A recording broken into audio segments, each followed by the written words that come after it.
తాకట్లో ఉన్న మీ బంగారాన్ని విడిపించి ఆ రోజు ఆన్లైన్ రేటుకి కొంటాం. Sharma gold company. నమస్తే, వెల్కమ్ టు సుమన్ టీవీ.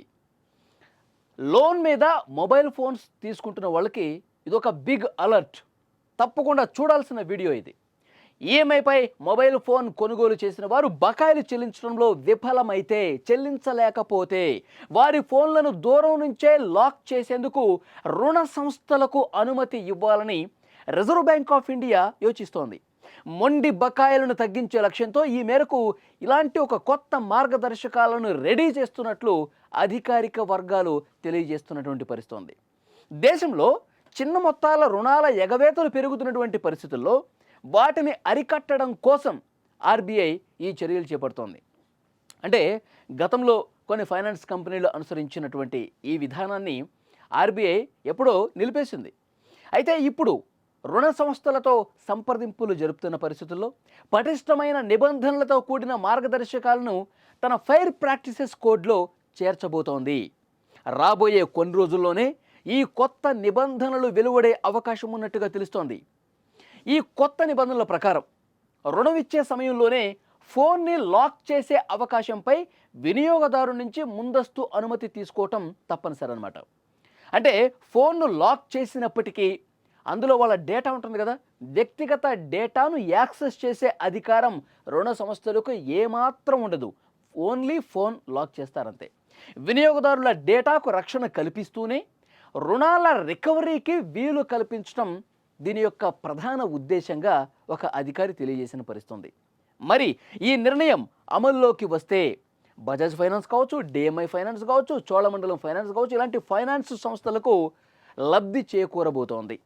ముఖ్యంగా ₹1,00,000 రూపు రుణాలు ఎవరైతే తీసుకుంటున్నారో ఆ ₹1,00,000 లోపు రుణాల్లో ఎగవేతలు చాలా ఎక్కువ ఉన్నాయంట. ఈ విధానం తీసుకొస్తే రికవరీలు పెరుగుతాయి. ఎందుకంటే వాళ్ళ ఫోన్లు లాక్ అయిపోయినాయి అనుకోండి.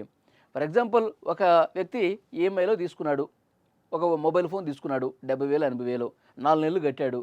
తర్వాత నుంచి కట్టడం మానేసినటువంటి పరిస్థితి.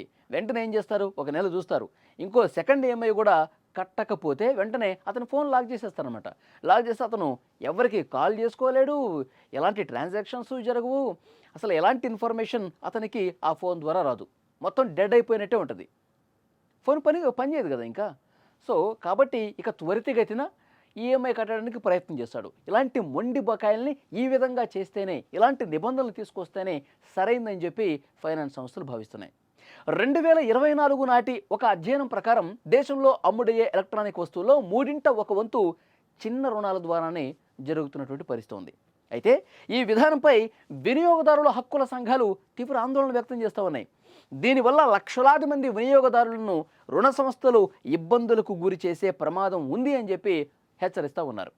ఈ విధానం అత్యవసరమైన టెక్నాలజీని ఒక ఆయుధంగా మారుస్తుంది. రుణం తిరిగి చెల్లించే వరకు ప్రజల జీవనోపాధి, విద్య, ఆర్థిక సేవలను దూరం చేస్తుందని క్యాష్లెస్ కన్జ్యూమర్ వ్యవస్థాపకుడు శ్రీకాంత్ కూడా ఆరోపించిన పరిస్థితి. నిజంగానే అతనికి మొత్తం కమ్యూనికేషన్ అనేది ఆగిపోతుంది. ఇప్పుడు అంతా ఫోన్ నుంచే కదా నడిపిస్తున్నారు. ఫోన్ ఒక్కసారి ఆ లాక్ అయిపోతే కనుక కాల్స్ రావు, కాల్స్ మనం రిసీవ్ చేసుకోలేము, కాల్స్ చేసుకోలేము. ఎలాంటి గూగుల్ పేలు, ఫోన్పేలు, ఏ యాప్ను కూడా వాడలేని పరిస్థితి ఉంటుంది. ముఖ్యంగా స్కూల్ నుంచి పిల్లలకు సంబంధించిన ఇన్ఫర్మేషన్ మనకు రాదు, మనం ఇచ్చే ఇన్ఫర్మేషన్ వాళ్ళకి రాదు.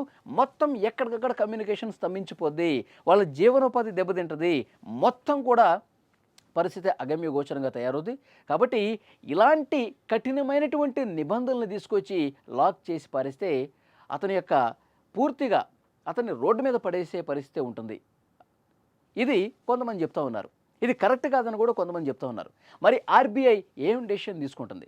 ఫైనాన్స్ సంస్థలు ఎప్పటి నుంచో మాకు ఇబ్బందికరంగా ఉన్నటువంటి ఈ మొండి బకాయిల్ని పూర్తిగా తగ్గించడానికి ఇలాంటి నిబంధన కావాల్సిందే అని చెప్పి వాళ్ళు చాలా పట్టుదలగా ఉన్నారు. మరి ఆర్బీఐ వాళ్ళకి అవకాశం ఇస్తుందా? ఫోన్ ఆన్ ది స్పాట్ 2 ఈఎంఐలు కనుక కట్టకపోతే లాక్ చేయాలని చెప్పి ఆ నిబంధనకి ఆర్బీఐ ఓకే చెప్తుందా? చూద్దాం ఏం జరగబోతుందో.